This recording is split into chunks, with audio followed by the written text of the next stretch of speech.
My name is Luna. I've been married for 3 years and my husband's name is Lucas. We used to live together when we were dating, but after getting married, we started living with my husband's father. This was because my husband's workplace was nearby. I continued working even after getting married, but I quit my job due to certain circumstances. That is because my husband's father needed care. My husband's father started showing signs of dementia about a year and a half ago, and the disease gradually progressed, requiring care.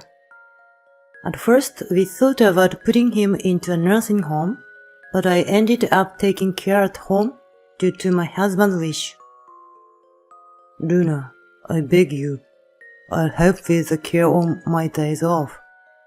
I don't want to put my dad into a nursing home. I understand, but I've only been here for 2 years, and I don't think your father wants me to take care of him that much, so please support me as much as possible. I had never seen my husband plead like this, so I believed he would help me with the care. But when I actually started nursing, I noticed things that I didn't even imagine. Problems such as steps, toilet and bath at home. My father-in-law could still walk, so he was walking around the house, but he would stumble on steps and fall in the toilet because he couldn't support himself. Because of this, I discussed with my husband and decided to remodel the house. We would still be in debt, but we thought the safety of my father-in-law was more important than money.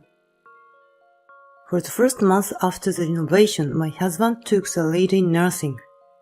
However, as time passed, my husband stopped taking care of his father, citing his work as a reason. And by the time a year had passed since we started his care, my husband stopped helping at all, and even started going out on his day off. My father-in-law's condition kept getting worse, and I needed to help him with toileting and bathing. Finally, it was too difficult for me to continue nursing alone, and I decided to discuss it with my husband. You said you would help, didn't you? When was the last time you helped? How many months ago? He is certified as needing care, and I can't handle all by myself anymore. I'm not experienced. Realistically, I think it would be better to consider admission to a nursing home rather than home care. That's cruel. We decided to provide home care, and we should take care of him until the end. Then at the very least, I think we should ask professional caregivers. Your father needs assistance and is certified for it. We should be able to ask for help. I'm not physically strong enough, and I would like to leave certain tasks such as bathing to the professionals. In response to my suggestion, my husband didn't agree and went out before the conversation was over. Recently, I've noticed that he seems to be worried about money. However, it was difficult for me to continue caregiving alone, so without my husband's consent, I started to process for home care services. His father was certified as requiring care level 3, so it was arranged for a caregiver to come about 5 times a week for about an hour a day. A plan was also created within the scope of long-term care insurance, so I wasn't worried about the cost. However, a problem occurred on the first day of home care services. Nice to meet you. My name is Mira, a caregiver. I look forward to working with you from now on. Nice to meet you too. I'm looking forward to working with you. While the caregiver talked to my father-in-law, she taught me about the methods of nursing care. I learned a lot from her and felt good about the decision to hire her. However, my husband, who had been out, came home and... Luna, I didn't give permission for home care services. What is this all about? He vented his anger on me. But I've already told you that I'm at my limit with caregiving on my own. I didn't give any permission. Excuse me, Miss Caregiver. Please go home today. Even it was still within the time for home care services, he didn't listen to my attempt to stop him and sent the caregiver away. Why did you proceed with home care services without my permission? I'm the one who makes the decision here. You are an awful wife, not listening to what I say. As for caregiving, you can do it by all yourself. Don't waste money. We also have the loan for the renovation to pay back. Why won't you understand what I'm saying? I've told you multiple times that it's impossible for me to do it all by myself, Lucas. You've stopped helping with the caregiving, right? This isn't keeping your promise. Besides, the renovation was necessary. If your father falls and gets injured, caregiving will become even more difficult. You might not understand because you are not doing any. You've been caregiving for over a year now. What are you talking about all of a sudden? Plus, you are not working, so it's natural for you to take care of it, right? Who do you think is paying back the loan for the renovation? No matter how much I talked, my husband didn't understand. He actually believes that it's only natural for me to do everything by myself. After that incident, I only received home care when my husband was at work. Being able to talk to the caregiver, not only about care but also about the problems with my husband and giving advice was a great help. After several months of this situation, one day, my husband suddenly offered to provide care himself. You haven't been out properly for over a year now. Go get your hair cut, go shopping, or something.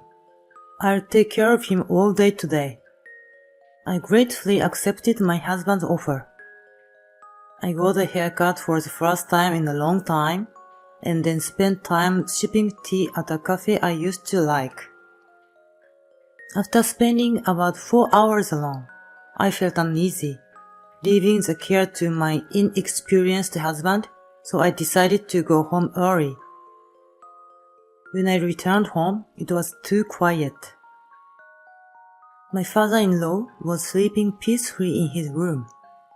Thinking that my husband must be asleep from exhaustion too, I went to the bedroom, but he was not there. As I searched the house, I found an envelope placed on the dining table. When I opened the envelope, it contained a filled-out divorce paper and a letter. The content of the letter was, "Let's divorce, even after the divorce. Luna, please take care of my dad. I'm going on a trip for a week, so please submit the divorce paper when I'm on my way." That's what it said. I realized that his unusual offer to care was to kick me out so he could prepare for his trip. The fact that my husband had prepared the divorce papers in advance was honestly a surprise. Moreover, he wanted to impose the care of his father on me even after the divorce. I had no idea what my husband was thinking. I couldn't understand it at all, so I called my husband. "Lucas, I saw what was in the letter. There was also a divorce paper. What are you thinking? A trip abroad with who?" "I'm waiting to board a plane now. I'm busy, not like you, Luna. It doesn't matter who I travel with anymore. We are getting divorced. Please make sure to submit the divorce paper by the time I return from my trip. That's it." My husband one-sidedly ended the conversation and hung up. Just before the call was cut off, I heard a woman's voice calling my husband's name on the other end. It seemed my husband was with a woman he was going on an overseas trip with. We had only been married for 3 years, and I thought that my husband was having an affair. As I pondered about how he might have been fooling around with another woman while my mind was consumed by caregiving, tears of regret welled up in my eyes.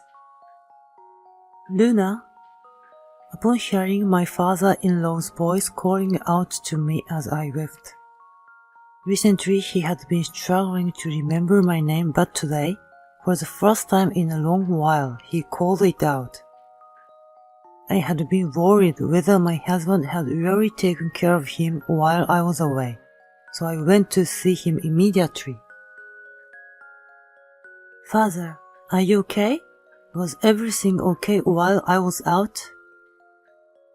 Ah, Luna. Is the caregiver coming today?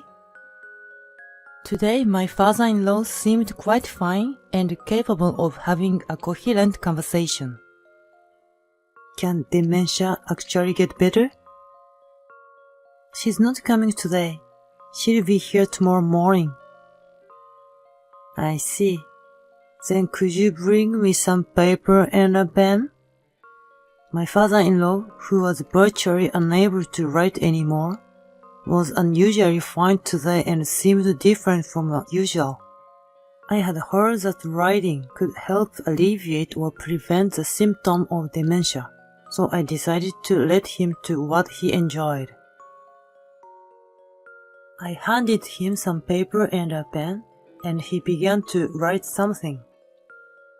However, I couldn't see what he was writing. When he finished writing, he put the paper in an envelope and handed it to me. Give this to the caregiver when she comes tomorrow. After telling me this, my father-in-law went back to sleep. Was this some sort of dementia training exercise with Mila? Although I was curious about the contents of the letter, I decided not to see.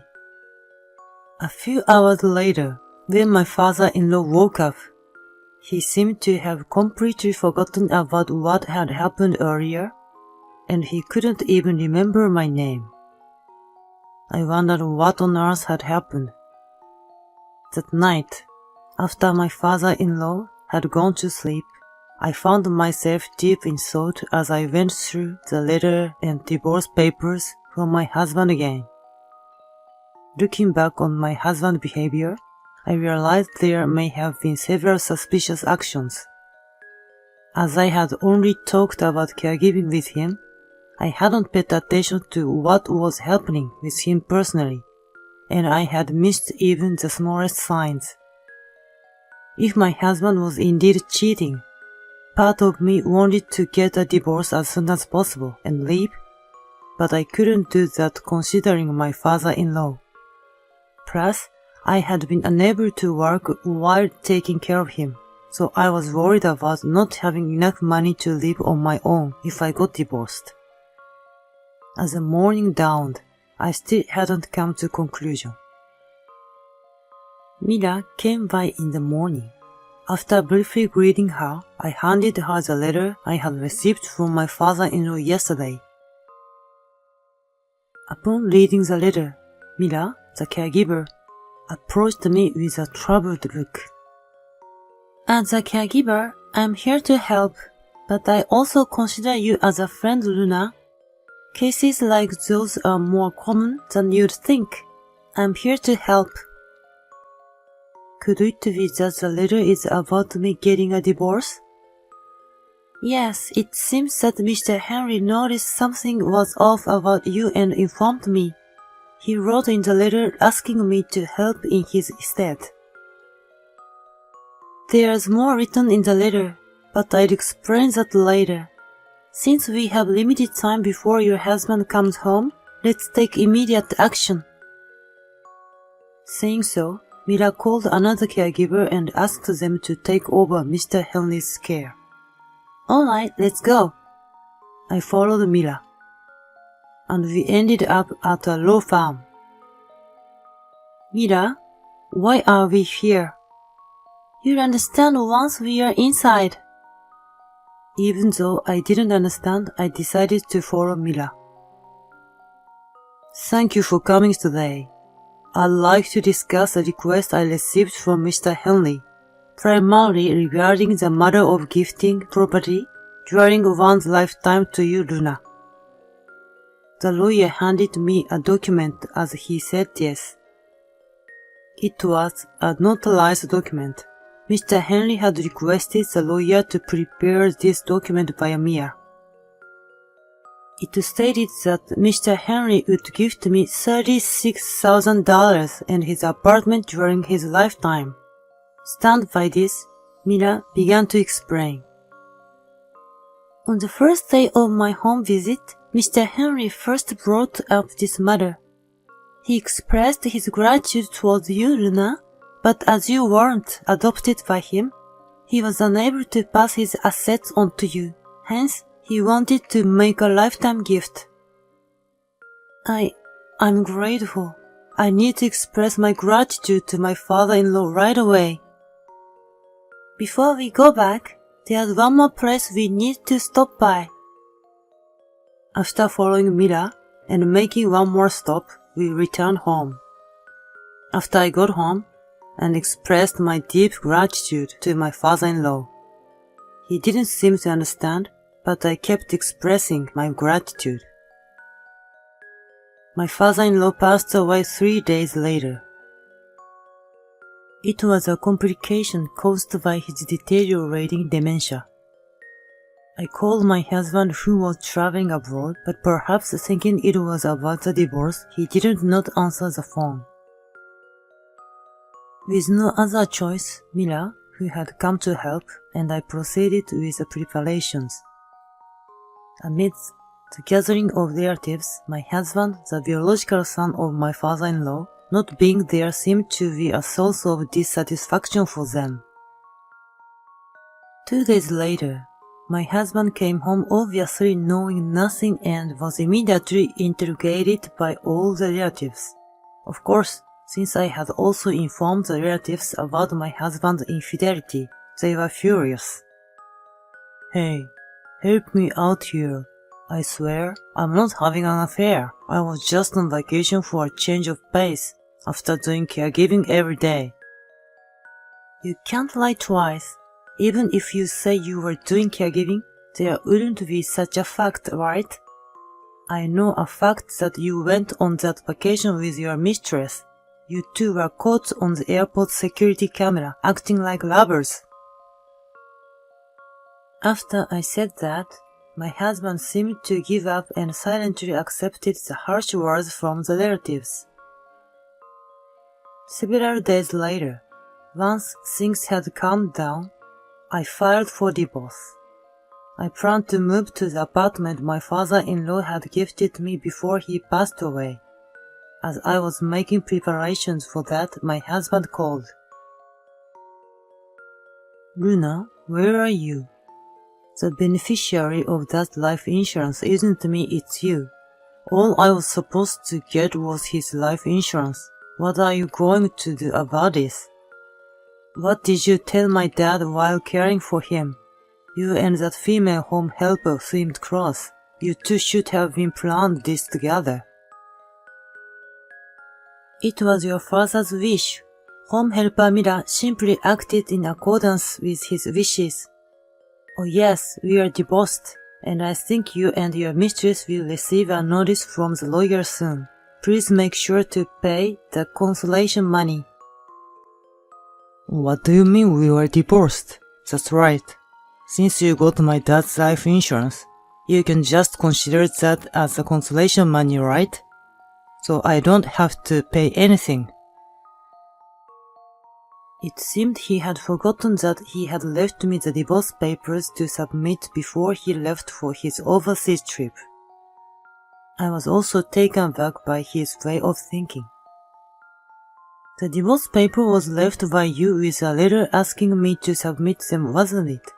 Also, the life insurance is a precious thing I inherited from your father, not something I got from you. You should bear the cost of the consolation money. At my words, my husband was speechless and remained silent. Realizing that we weren't getting anywhere, I decided to hang up. Even after that, he called several times, but following Mira's advice, I changed my phone number. I still see Mira occasionally, even after my father-in-law passed away. She did more for my father-in-law and me than my real family, my husband. I am truly grateful to Mira. After a while, it seemed that the notice had reached my husband and his mistress, and I received a call from the mistress's lawyer.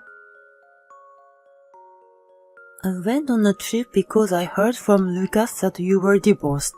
Even though I was unaware of the circumstances, I sincerely apologize for going on a trip when Lucas' father was having a hard time. I've already paid the compensation. I don't plan to meet Lucas anymore. That was how it was. I was expecting a refusal to pay the compensation, so I was surprised. I wonder why a reasonable person like her could have fallen for a man like my husband. Meanwhile, my husband ended up having to pay the compensation in installments. It seems Alia was quite wealthy and my husband, trying to keep up with her, spent nearly all his savings. Plus, I heard he even paid for the trip in a show-offy manner. Whether or not he exhausts his savings doesn't concern me. I intend to have him pay the full compensation even if it takes time. Since the family home was in my father-in-law's name, he won't have problems finding a place to stay. However, as there are remaining payments for the health innovation loan for elder care, it will likely be quite a burden in combination with the compensation each month. Even if it's deducted from my husband's salary, I don't think he'll have much money left to spend. It's known by all our relatives, so he can't ask for help either. I hope he reflects on his actions. I've moved to the apartment that my father-in-law gave me as a lifetime gift, and I'm living a comfortable life. I'm using the money I inherited from my father-in-law to study for a caregiving certificate. Mira is also helping me. Not only do I want to be a caregiver, but I also want to become a caregiver like Mira, who can support families.